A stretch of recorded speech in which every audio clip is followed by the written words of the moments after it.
Your Steve Jones Show podcast is loading now. The Steve Jones Show podcast is sponsored by Sunbury Motors, North 4th Street in Sunbury, and Sunbury Motors Kia, routes 11 and 15 in Hummel's Wharf.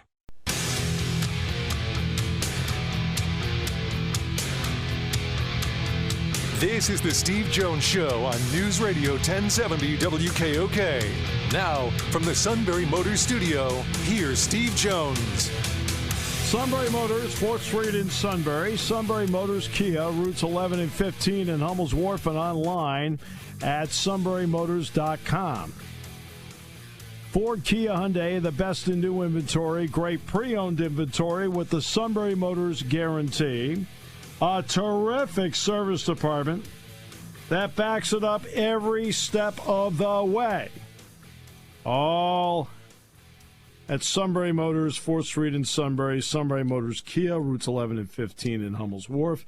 And online at sunburymotors.com. David Kellum, the play-by-play voice of Ole Miss football, joins us at 1:35 today. And at 2:06, Neil Coulon will join us.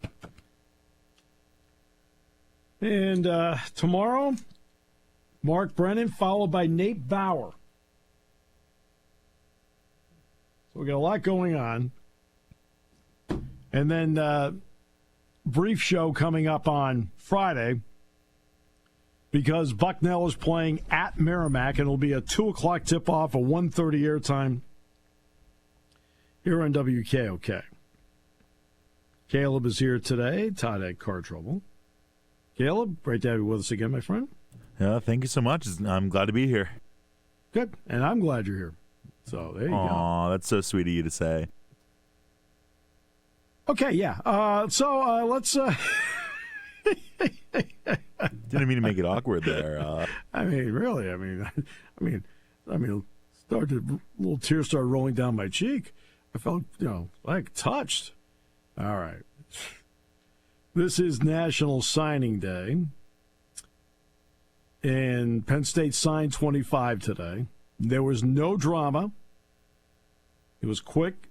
Well, quick. I mean, I know I got there at 6:30. I left just a little bit before 12:30, so I was there almost 6 hours. But, you have to do it in such a way where, everybody's getting their own time. It's a special day for each and every one of them. There's certain life decisions that you make that set you on the course for the rest of your life. And for an athlete, one of them is the school that you choose. And today, a major life selection for each one of the 25 choosing Penn State. It's a program that Penn State overall with a 93% graduation rate for its student athletes. It is a program that achieves top 10 finishes.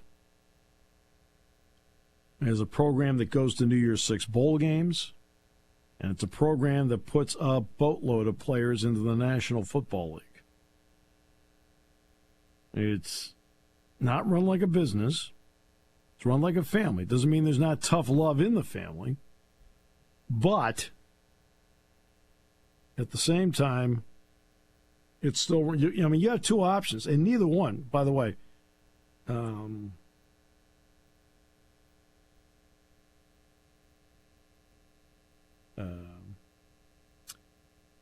if you run it like a business, that's fine. There are a lot of places that are run like a business. That's fine. No issue with that. Right? Turns out that James wants to run it like a family. Doesn't mean there's not tough love in the family, but that's how he wants to run it. That family atmosphere. And that came through over and over again with each one of the individuals when they talked about it. And when the parents were on and talked about it, and the grandparents and others that were on talking about that level of family.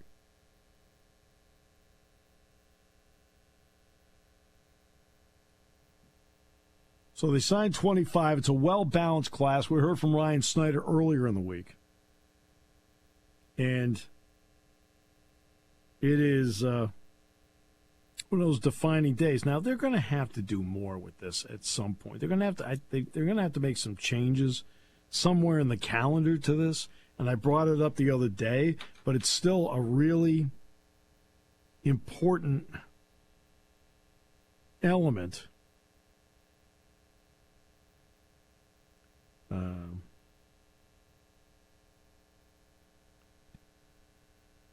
Because they're trying to recruit, trying to finish up the class, do signing day, get ready for a bowl game. Next year, there are going to be 12 teams that'll be sitting at this time of the year getting ready for a playoff. In fact, today is the 20th of December. Now, it's going to go, the third Wednesday of December next year is, 1918. Yeah, I guess it's the 18th next year. But Friday, December 20th next year, there'll be a college football playoff game. And on the 21st, there'll be 3 more college football playoff games. And you're trying to do all that in the midst of recruiting. Somewhere around all of this, somebody has to start taking that into account. But on this particular day, hey, look, it's great news to get the 25 in. I can talk about anybody now. I was actually asked a question yesterday on a show I was on about Dylan Raiola, who, Penn State, it's this, and they asked me about him. Like, okay. And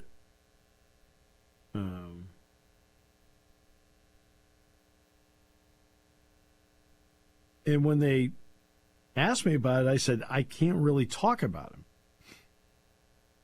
Because at that point, he was still a verbally committed player.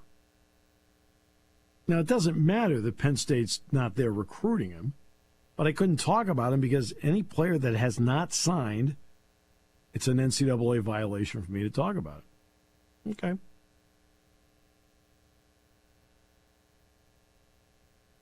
And now, you can talk about anybody.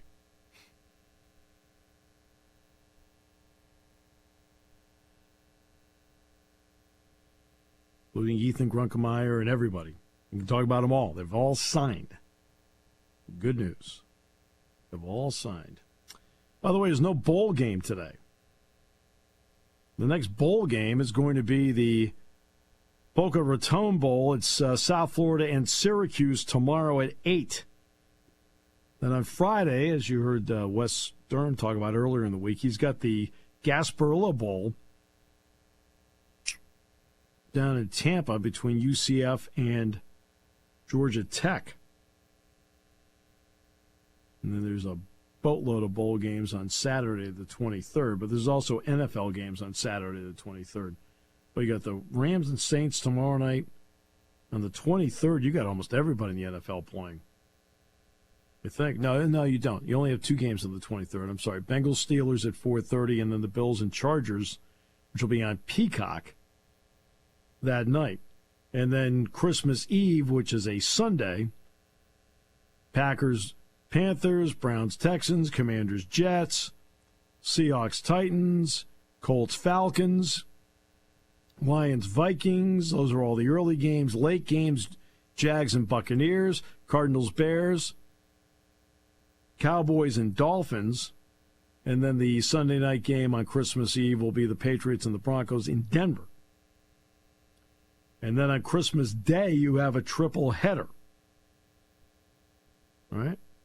First game is at 1 o'clock on CBS, Chiefs and Raiders. Then, I believe it's Dollar Dog Day at the Link, right? Where the fans can take the dollar dogs and they can throw them at Santa Claus? Yeah, you guys have kind of a bad rap. Eagles and Giants at 4:30. That should snap the Eagles' losing streak. And the Ravens and the 49ers, now that's a great game. That matchup on paper looks great. That is the Monday night game. Two 11-3 teams, two of the best in the NFL head-to-head.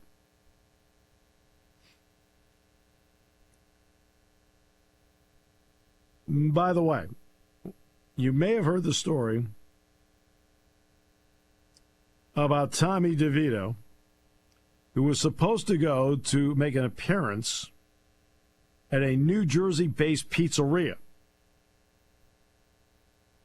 Well, then his agent, whom we've now seen on TV, announced that they were going to have to back out because they were doubling his appearance fee.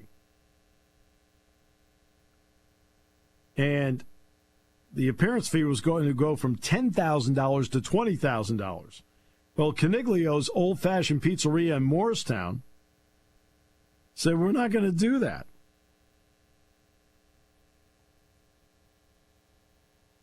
And they say that DeVito's representatives were the ones that raised the fee. However, after the story gained plenty of traction on social media, DeVito made an unpaid appearance at the pizzeria Tuesday afternoon.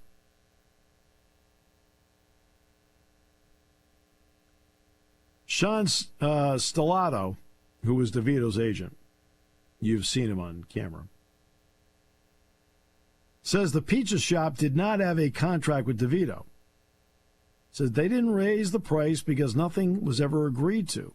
But Nino Caniglio, the pizzeria's owner, fired back and told Darren Ravel, we agreed in principle to terms, 2 hours, 250 autographs, $10,000, and then the agent couldn't be reached. He then backed out on Monday to tell us the price was now $20,000. Well, DeVito said, the heck with this. I'm not going along with this. He went on his own. And Caniglio posted a picture of Nino and DeVito sharing a slice on Instagram.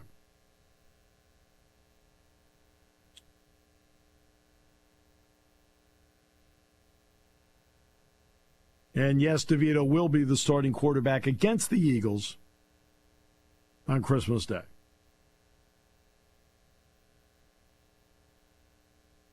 The Saints just blew the Giants out. But DeVito did go. He went on his own. Didn't get a dime. Still went. In the end, give the guy credit. Sometimes you wonder about the entourage around somebody. How about it? That's a general term, right? Sometimes you wonder about the entourage around somebody and what they're looking for. When it finally gets to the person that actually has to go out and do it, you'll find that 9 times out of 10, they're more than happy and willing to do it, and they're doing it for the right reasons.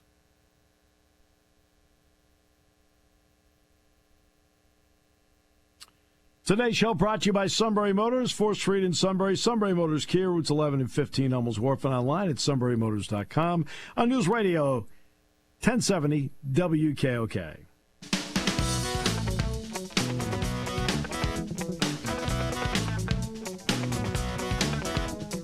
All right, great to have you with us. National Signing Day. And no drama here at Penn State. All taken care of, and 25 are signed. Nobody flipping here, there, or anywhere. It's all good. And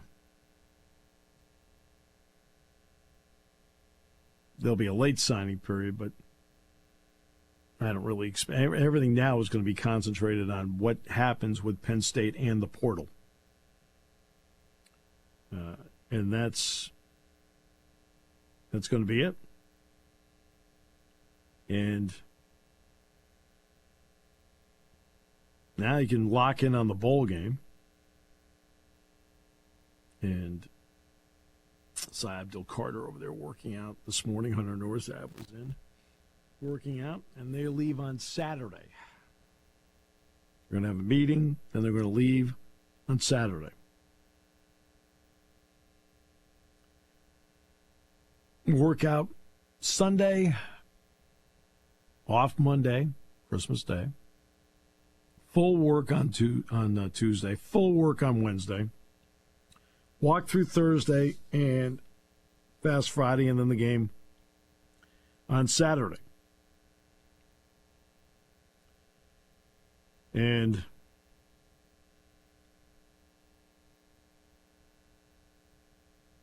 there you go.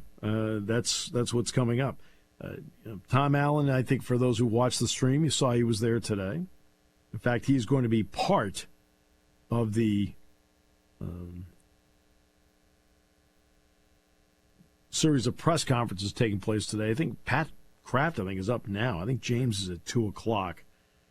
And then they have members of the staff, and then Tom will be talking as well. But they were able to go out and fill a lot of needs here. Cooper Cousins and Luke Reynolds and Liam Andrews, Caleb Brewer, Ethan Grunkemeyer. It's Anthony Specca, DeJuan Lane, Luke Reynolds.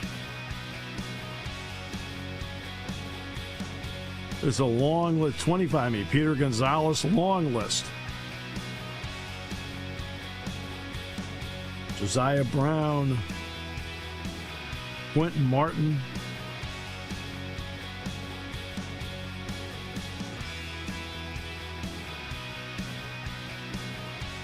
Kari Jackson. Antoine Belgrave Shorter, Egan Boyer. I'm here, Denmark. Quite the group. Woosley at the end.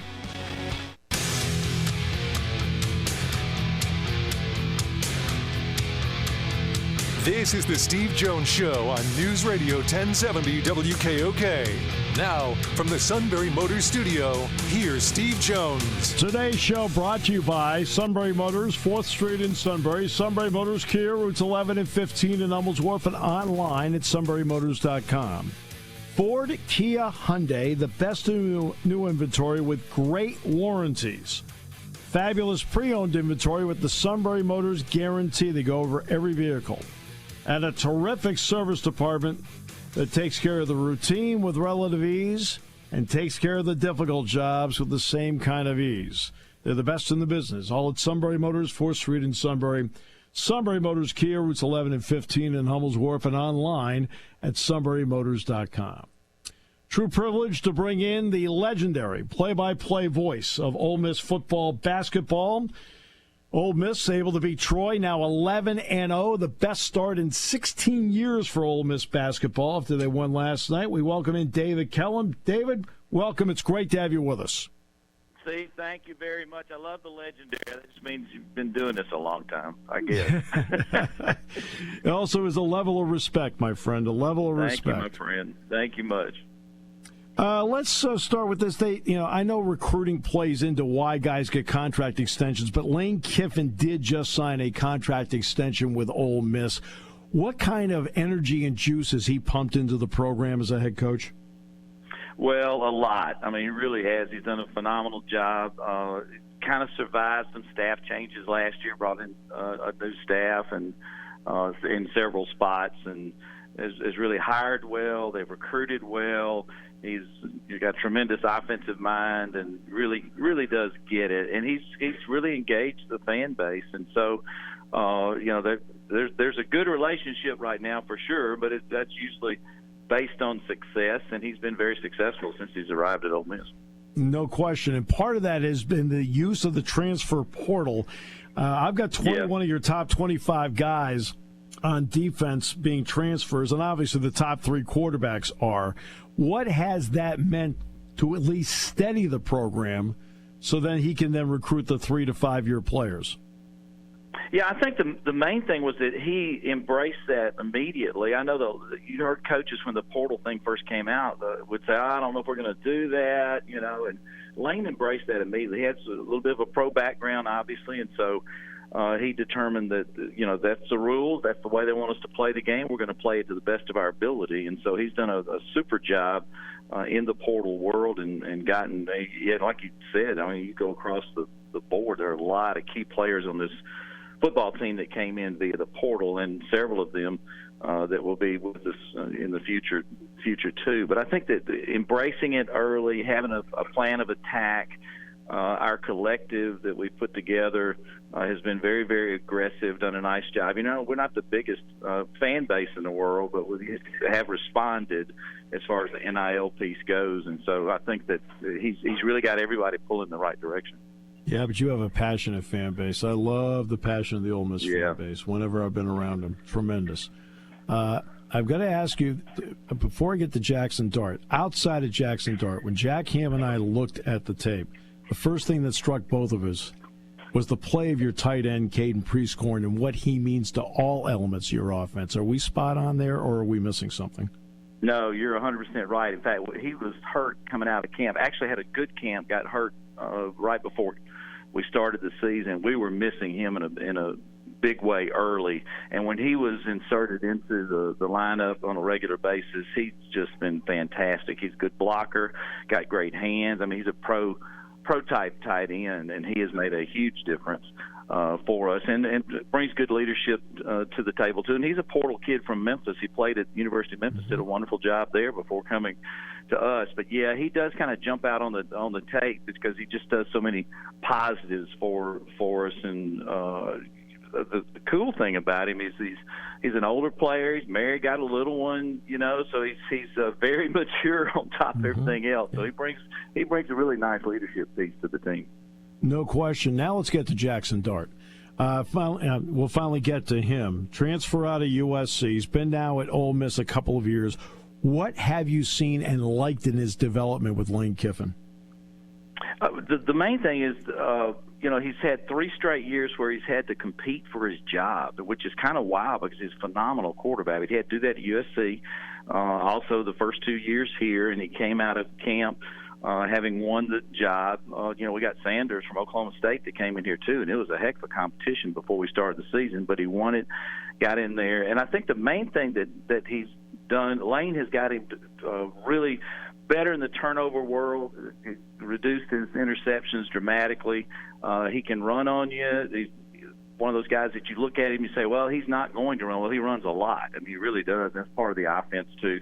I think he's gotten to the point where he throws the deep ball better as well. But he's really solid quarterback, can make all the throws, and now really gets the offense. Also can move. That's the other element, too. You watch when he can run with the football. It's not, you're not going to sit there and he's not going to run the ball 10, 12 times in a game. But what does his movement mean to keep drives alive? I think it's huge. And, a lot of times, and nothing against the quarterback world, running backs can cut and see things a little bit better sometimes because that's their job. Yeah. But he runs like a running back. He really does. He sees the field really well. The thing that drives us crazy sometimes is he won't slide enough. He's one of those lower his shoulder and run over you type guys. So he is really, when he does run, he runs with a running back mentality.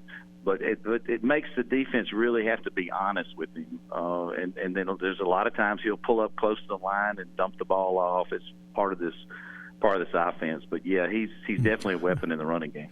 Yeah, but that's good. Jack and I say that all the time about Drew Aller. Slide. it's okay. Right. And Drew was telling me, he said, well, I kind of do it like a sideways. That way, he says, that way they mark it where you go down. I'm like, okay, all right. Yeah, okay. I saw Drew. In fact, at one of your games, I've been watching several games, and I saw him do exactly that. He kind of ran up. He said, I think I'm going to slide. I don't know if I want to slide it. Then he slid sort of sideways. But, hey, he's pretty smart. That really puts the ref in a tough bind. Was he sliding or not? Yeah, exactly. Exactly right. Hey, one element that was a problem for you in the Mississippi State game and the Egg Bowl game was that they had some guys banged up in the offensive line. Right. How important has that offensive line been, and how are they right now? We had to move some people around for sure. They did a really nice job in that game. I think that we got to the point where it looked like our defense was going to hold them, and so we really turned that into a running game on our offense, which kept the score down. a good bit. But Jaden Williams is the one that we were missing primarily. Hopefully he'll be back. I know he's been in practice some, and we'll see if he can come back and be effective, and we can move the pieces back to where they belong. Micah Pettis, who got hurt, the right tackle, is still going to be out. I mean, he's had surgery, and so we could still be down a couple of tackles in the game, which is definitely no fun, but we've got pretty good depth there, and we'll see if Jaden can play. All right, so now let's get to you mentioned the running game. Well, I tell you, Judkins is really good. And the backup kid is really good. I mean, what have they meant to – because everyone thinks that Lane is pass all the time. He loves the running game. Yeah. So what have these guys meant?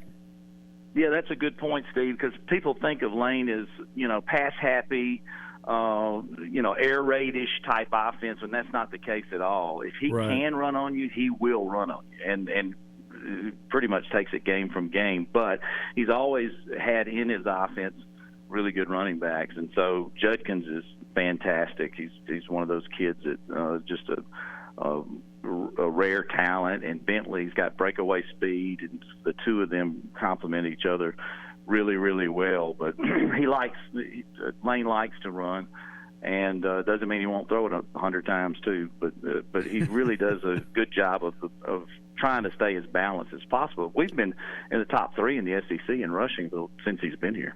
Yeah, and the 3 wideouts are separated, by 5 catches between the 3 of them, like 47 to 52 or 53 or some number like that. What does each bring to the table that makes them inviting targets for Jackson? Well, we're one of 2 teams in the country that's got 3 receivers with 700 yards or more each. Yeah. And Trey Harris is kind of the taller kid, came in from Louisiana Tech. Really good hands for all of them. Primarily, they run really nice routes. But Trey was a really good get for us, if you will. He's a great example of being best player on a team that maybe is not in some of our bigger leagues like we play in, that wanted to try better opportunities. So he came to Ole Miss, and he's flourished really, really nicely. And then Dayton Wade, smaller receiver, got great hands. He's made some acrobatic catches. And then Walton, too, has been fantastic as well, Western Kentucky and Louisville transfers. And so all 3 of those are portal guys that have been really effective. I think the main thing is great hands. They run really good routes, and they have flourished in Lane's offense. 3-3-5 on defense, David, which brings with it multiple looks. But, what have they liked about the defense, and also the fact that they like going with a 3-3-5? Well, and Pete has adjusted that occasionally in different games. I think that's the base where he likes to start, but he has run a lot of 5 front 2, different things, but depending on who the opponent is. But you're right, that's pretty much his base. I think the main thing is the depth in the defensive front. We have had years where we've really struggled with depth and trying to get through the season and keeping everybody healthy on that defensive front, but we're running 8 or 9 in that front, and we're staying fresh at the end. And all pretty much every kid that plays there, talked to J.J. Pegues about it here just recently, that they're fresh at the end of the game because there's a really good rotation there, and it's a quality rotation. So I think that's the main thing, as far as the defense goes. Really talented defensive backfield. Linebackers are solid as well. So we've got some depth issues here and there, and I know they're trying to fix that in the recruiting piece. Pete wants us to get better, obviously, on the defensive side, but I think the rotation on the defensive front is what's helped us this year for sure. Yeah, I've got a lot of defensive linemen on my chart because I see the rotation on tape. Secondary-wise, I really like Saunders and Washington. What's your thought on each one of those 2 guys? They're interchangeable, can play safety or corner. And, of course, they kind of settled into their spots this time of year. But coming out of camp, there was, a lot of question mark about who's going to be corner, who's going to be safety. DeAndre Prince is an outstanding corner as well. JUCO transfer that's done a real good job. But run the ball well. They're bigger. We've kind of had some small corners and safeties in the past, and they're taller and all, and they've done a pretty good job. And you know how it is, Steve. It's all about that defensive front. If they get a little pressure, get some heat, and you look at your guys' numbers with all the sacks and all, it makes such a huge difference when you're putting all that pressure on a quarterback, and we've been able to do that a little bit too. Yeah, we mentioned earlier your great fan base. And they really are. I love the passion of the Ole Miss fan base. You can tell how much they mean in the state. What does this particular game, the fact it's a New Year's Six game, now it's not the first New Year's Six game that Lane's coached them to, but what does this game mean to that fan base? Well, I think two things. One, to play Penn State in general. I mean, it's a big-name school. You think about the history of what Penn State's been able to do through the years. I mean, that's incredible as well. And so I think our fans are excited to be able to play Penn State just in general. And the flip side is we've never won 11 games in this program in any year. And so trying to get to 11th win. And you're right, our fan base really pushes our players. And so I'm sure they're reading and hearing all that stuff. But the opportunity to play a Penn State in a bowl. I mean, next year this could be a playoff game where we're trying to advance. And so it's kind of unique, I think, in those two categories. Yeah, if the 12-team playoff were this year, both schools would have made the 12-team playoff. Now, you'd be getting ready for a rematch with Georgia, and Penn State would be getting ready for a rematch with Ohio State, but that's a different story. Right. That's the thing that's so similar about the two programs, too. So we lost to Georgia and Bama, on the road. Penn State lost to their top two in the league. But I bet you that both would like another shot at some of those teams. Yes. So maybe next year when we get in the playoffs, we'll have that solved. Yeah, exactly. I do have to ask you about those two games. You played both of them tough, right? What in the end was the difference in each one of those games in your view, David? I think with Alabama playing on the road, Bill Rowe had his best game to that point. The quarterback played really well. It was a tight game, low-scoring game, and we did hang in there deeper in that game. But we were banged up, had some injuries here and there. But playing in Tuscaloosa is very, very difficult, and just couldn't get it done. The Georgia game was tight early, and then they just really turned it on and played so well the rest of the game. I talked to some of Georgia's people I've been friends with for years, and almost to a person they told me that this was the best game Georgia had played. And one person I have a lot of respect for told me that Georgia team really cared about this game. I said, well, don't care about it. Leave us alone. But they really did play their best game of the year. And I know that's coach speak and sounds that way, but they were so impressive, and we just couldn't keep up with them at Athens. But playing on the road, two very difficult places, and we let the Georgia game get away, but we hung in there pretty good with Alabama. I have to ask you, what do you think about the expansion with Texas and Oklahoma coming in beginning next season? Why are we doing that? That's my question. This league is already crazy. I mean, the Big Ten has USC, UCLA, Washington, and Oregon. Like I said to somebody, everybody's job just got tougher. Doing? I know it's crazy. It's going to make for some fun competition. Fan bases are going to love it. I think that we have played Texas and Oklahoma a little bit because we kind of lean toward that side of the conference, if you will, in non-conference matchups in football and also in baseball and basketball a little bit too. So it's not totally new to our particular program, but they're two great programs, tons of success in multiple sports, and their fan bases are very, very passionate as well. Texas, we played them in a non-conference home and away. They came to the Grove and basically took it over. There were so many Texas people here, it was unbelievable. And then that was their first time to come, and then we went there the next year.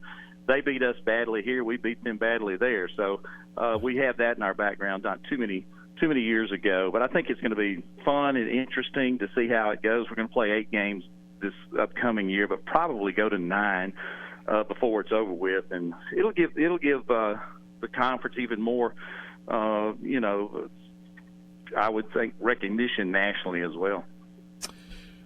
Last question, this will actually be about Ole Miss basketball, because the last time I did a Penn State Ole Miss game was at the Barclays Center, and Dermot Davis was the head coach at the time, and Ole Miss had a tremendous comeback. You won the game. Chris Beard's now the head coach. Off to a great start, best start in 16 years. What kind of difference has he made in the program at Oxford? I think a lot of focus, and that's coach speak too, but he's done a really nice job of making the kids that are the returning kids especially realize, hey, you can be successful. We can win here. We're going to win here. He's engaged the fan base, and we've been fortunate in some games now. As you go back and look, we've won some tight ones. You look across the country, and a lot of the differences in the records are those that didn't get it done in the last 2 or 3 possessions. But Ole Miss has been pretty consistent at the end. But we've got Matt Morrell, who's a fantastic player.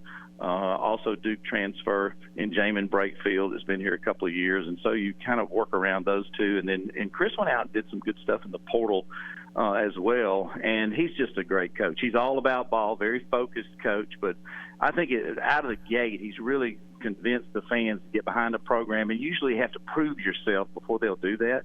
But he's got them engaged early, and now he is also winning. So we got some pretty excited fans about basketball right now. 5-0 in games decided by 3 points or less, just in case anybody's wondering. Right. David, absolute pleasure. As always, and I know when I've seen you, I've said this to you personally, but congratulations on what continues to be a great career and what you mean to Ole Miss football, basketball, baseball as well, and what you mean to the fan base there. I know down there you are universally beloved, and we appreciate the time you gave us today, and I'm really looking forward to seeing you again down in Atlanta. Steve, thanks so much, and back to you. Appreciate your work and all, and looking forward to seeing you at the Peach Bowl, and I'm sure there'll be tons of Penn State and Ole Miss people ready to get after each other. Should be fun. Sounds great. Have a great holiday, and look forward to seeing you. Same to you. Merry Christmas. David Kellum, the legendary play-by-play voice of Ole Miss football, basketball, and baseball. And he's been at that job for more than 40 seasons. Special one, no question.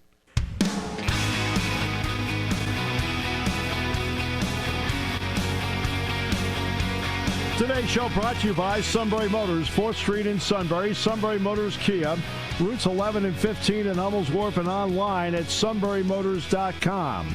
Ford, Kia, Hyundai, best in new inventory, great pre-owned inventory with the Sunbury Motors guarantee, terrific service department, routine, difficult, they handle it all at Sunbury Motors, 4th Street in Sunbury, Sunbury Motors Kia, routes 11 and 15 in Hummels Wharf, and online at sunburymotors.com. Neil Coulong, next half hour here on News Radio 1070 WKOK.